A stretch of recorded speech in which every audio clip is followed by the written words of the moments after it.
Do you play the Pokemon TCG? Are you ready to bling out your deck? Let's get started.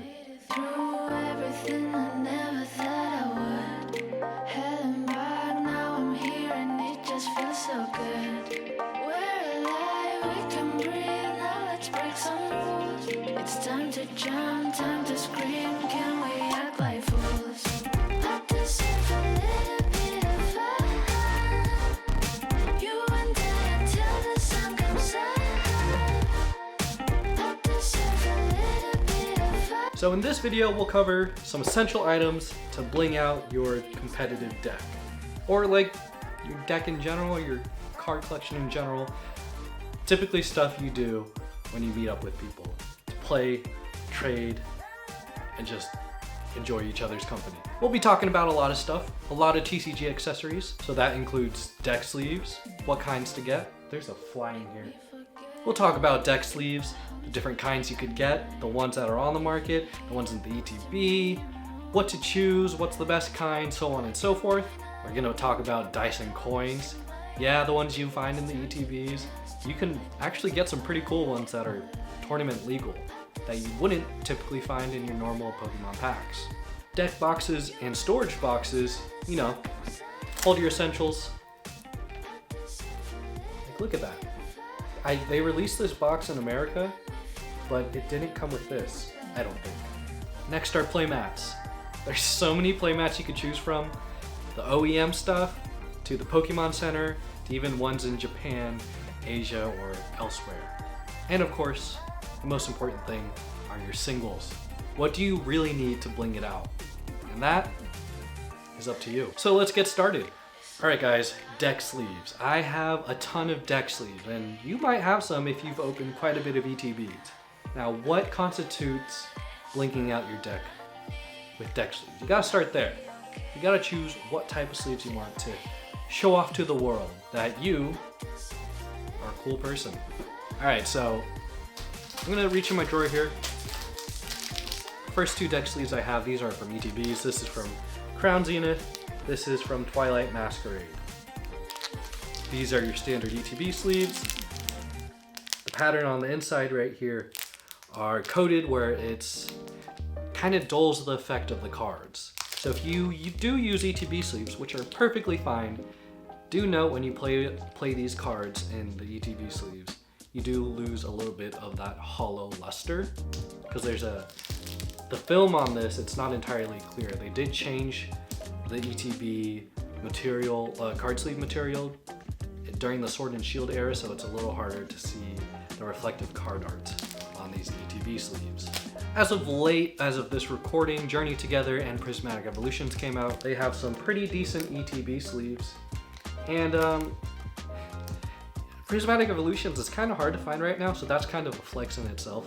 It's like, man, you managed to get an ETB? That's a hard flex.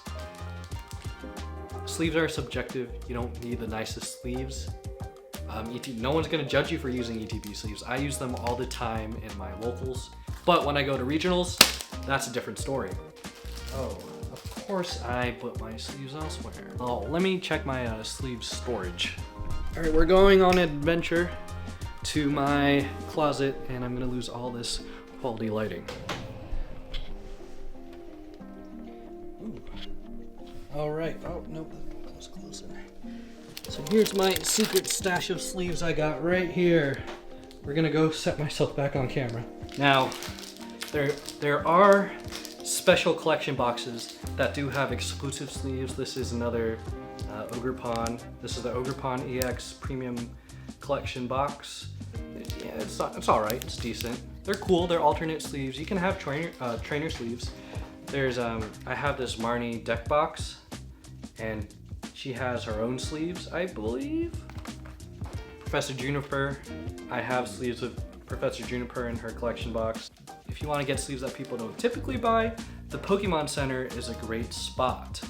At least for me, in my locals, people do buy from the Pokemon Center, but it's not a frequent thing you see. Typically, you'd see like Dragon Shields or Katana sleeves in rotation, or ETB sleeves. Like, people are just using standard sleeves. This, for example, is the Van Gogh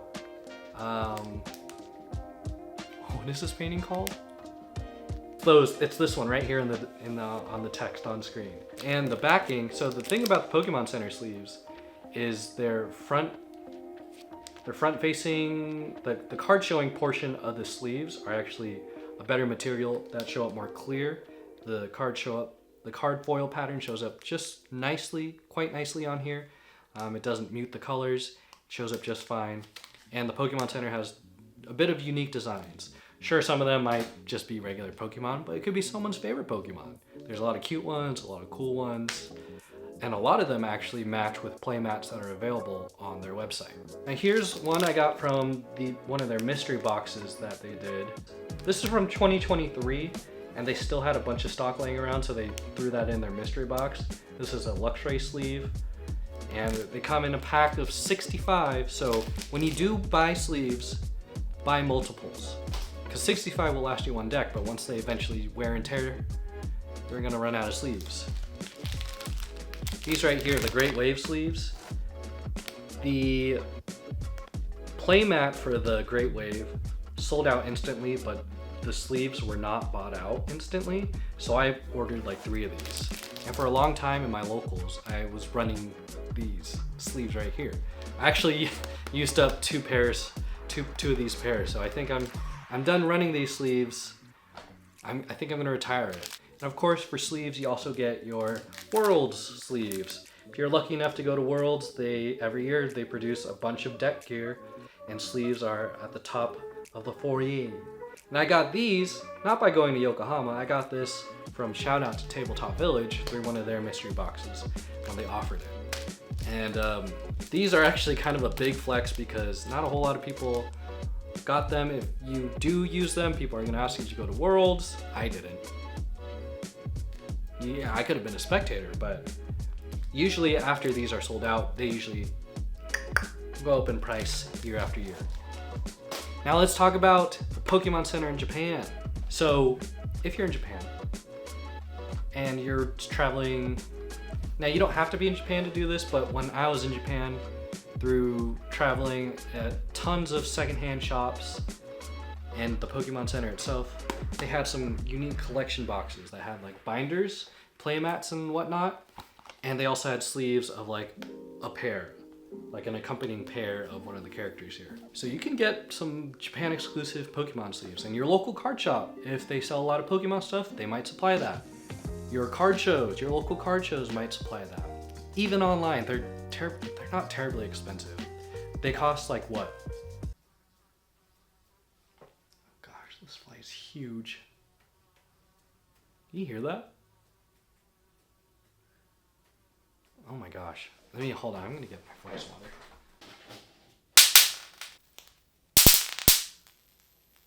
Ooh, ew. Oh, ew. Oh, it's smelly. That was like a giant horse. It was like this big, dude. It was a big fly. So those ETB sleeves, or not ETB, those Pokemon Center sleeves you can find in Japan are like 700-800 yen. And if you want to do like a 1-to-1 equivalent, it's like $7 American.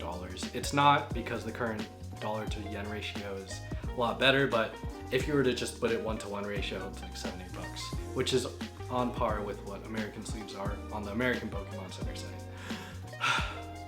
So typically the stuff you find in the Pokemon Center are current, and you'll see a lot of vendors in America push those, but if you go a little further back, you can find some older sleeves that people don't usually run, so try to buy multiples of those if you really want to have a unique looking deck. Now what I've done in the past, obviously the Great Wave, but I've also done Miraidon. I picked up these Miraidon sleeves on the Pokemon Center when I was running my Miraidon deck, and that was pretty much a dead giveaway of what I was running, but hey, it works, and people loved it. I loved it. Let's talk about Dyson coins. So yes, you can buy Dyson coins included in your kit from ETBs, even from, you can get coins from like, what, the League battle decks, or simple battle decks. You get the poison burn damage counters. That's all fine and dandy. Where's my latest one? Terapagos EX Premium, Ultra Premium Collection. It came with this giant jumbo coin, which I use as a counter. I believe you can't use these for coin flips. The dice it came with were different from your standard ETB dice because they have rounded edges and they have bigger fonts for the numbers, which is cool. I mean, it's different, it's unique. In Japan, they have what I like to call candy counters. They look like little candies, and that you pick it up individually and put it on the cards. I find dice more convenient, but I did use those candy counters for a while when I first started the TCG. Now there are some cooler dices that not a lot of people have that are like Pokemon approved or okay to use in tournaments. Ugh. Pokemon Day. I have my Pikachu dices that I got from Pokemon Day. Now the counter dices, the ones with the numbers, are like pretty simple. You can find those in regular ETBs, but the big dice, the Pikachu, that's kind of rare to find. You don't see that too often. You usually get these during Pokemon Day. That wasn't as satisfying. That wasn't as satisfying as I wanted it to be. Hold on. You find those dice on Pokemon Day. Some shops give it out willy-nilly, some put you in a raffle. And you can buy it secondhand, and they run you more than a couple bucks. They can get up there. I was fortunate enough to get them. I haven't put it into my dice rotation yet. I've just been simply too busy winning and losing a lot. I lose so much, but my deck looks great, so that's a win for me, right? So those are some cool dice that I use. I don't have any special, oh, I forgot, Ultra Premium Collection and like premium ETVs from like the Sword and Shield era, or some special collection boxes, they might have metal die. Let me pull those up. I got this. This originally holds the Japanese candy counters. So this is your standard counter, damage counter, you know. And then I got this one from the Arceus or Charizard Ultra Premium Collection, where it's a metal counter. It has a good weight to it. You don't roll these, you just place them on your cards, and they're shiny and they look cool. I have a mix of them in here. I don't have any solid color of dye, I just have variants, just different variants. I don't have a specific color I want, I just like I mixed together a bunch of dye I already have and threw it in there and called it a day. Where my real bread and butter are my coins and my counters. So in rotation, I like to have my Raikou coin and what's his face from Sun and Moon? Necrozma, my Necrozma coin. But I'm going to rotate these out. Why, you may ask? Ugh. I forgot I also have a lot of Japanese product that are just laying around. Some of it's sealed, some of it's opened, and a lot of it are just like pre-made deck stuff. They're battle kits. In this Pikachu deck box kit they have, it came with a little accessory holder, which I don't use. So this holds your dice, counters, markers, whatever. But it also came with this cool Pikachu coin. And not a lot of people use it.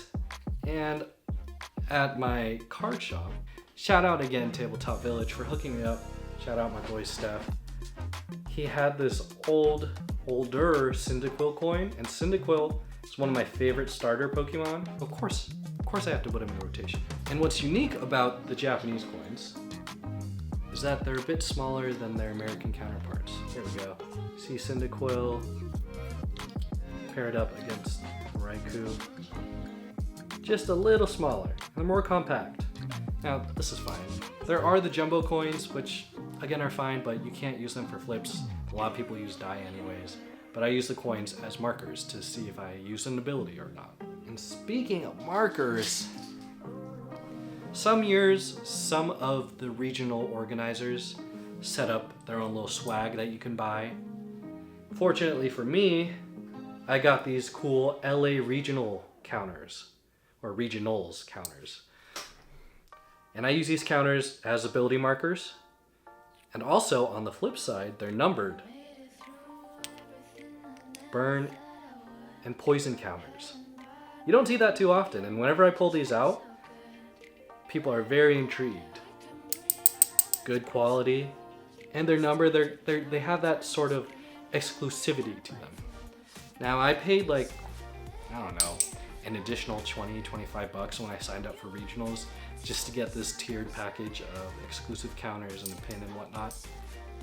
This is something I've used in all my tournaments. It's always great to bring out, and it's always cool to see people who've bought these too. Like, let me pull this up again. Focus. It says right there at the top, Los Angeles, May 2024. And it's numbered right there in the center. That's cool. It's limited edition. Not a whole lot of people have that. As of this recording, there aren't, the current organizer doesn't have these available, but it might go back into rotation some year. Now, let's talk about deck boxes and storage boxes. So obviously when you're playing, you want to have a cool deck box to show up, slam on the desk, and people will be like, that's a cool deck box. Or when you're just at the shop chilling with your homies, you want to take out your bulk box or your competitive cards box or your bigger deck box, and you want to kind of slam it on the table and see what's up. So obviously, there are unique deck boxes on the Pokemon Center, like this. I got this from Japan, but they eventually released this for the Americas. They also have stuff like the Great Wave, Van Gogh series. Appreciate seeing these. You might have something laying around already. Premium tournament collection boxes. They have deck boxes for single decks. I personally like the double deck boxes because I run more than one deck at a time. So it's pick and choose. What do I want? You could go custom. There's custom deck boxes out there. Some people use Magic the Gathering. I believe they're like commander style decks where you have a card in the front. I want one of those, but I have a lot of deck boxes as is. So, my very first deck box that I had that like wasn't a non-Pokemon one, well, a non-Pokemon company made one, was this one right here. My boy Diego, my homeboy Diego, he bought me this as a Christmas gift. I actually showed it off in one of my first few videos. It's magnetic. Ultra Pro sells them. They sell similar ones. This one is not by Ultra Pro. It has a cool design. Felt on the inside. It's just a nice deck box. And you'll actually see quite a bit of players having something similar where it's like a single deck box or it's like double decker where you have the dice pulled out at the bottom or stored in the bottom or the center. These are your standard go-to deck boxes. But if you're looking for something with a little more splash, those Pokemon Center ones are pretty cool. Now if you're looking for something a little more unique, I have these. And I haven't brought them to any tournaments. I have a lot of deck boxes. I'm still looking for an excuse to bring these out. But these are from the, what's the name called? The premium, hold on. Oh yeah. This is from the Pokemon Card Classic collection. It's this guy right here.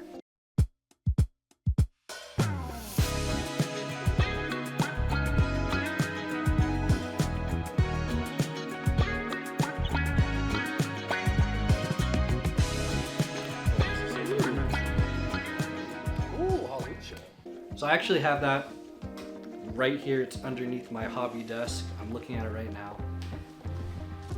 That has the deck boxes. That actually has a lot of cool gear. Now, for official sanctioned tournaments, you cannot use the little, what's it called? The chance roller, the ball roller thing. But you can use the damage counters. That's a unique way to display damage counters. You can use the board itself as your playmat per se, but you just can't use a roller to decide coin flips. But it's a cool thing. That's the ultimate flex. I actually brought that to my card shop and I had a lot of heads turned over my way because this set recently just came out, and I only bought the accessories. Like I have the card sleeves, I have the deck boxes, I have the playboard itself, but I don't have the cards, which I didn't really need. I didn't care for as much. It'd be cool to have them. And every opponent and every onlooker was like, can I touch it? Can I feel it? Can I see it in action? I even asked the judge, can I use it? He said, yeah, just don't use the ball thing. It's literally the ultimate flex. Just bring that whole thing with you to a tournament. You are flexing as is. Doesn't even matter what sleeves you're running. Just the board itself, big flex. Now I mentioned like storage boxes for bringing your bulk and whatnot. People use ETBs.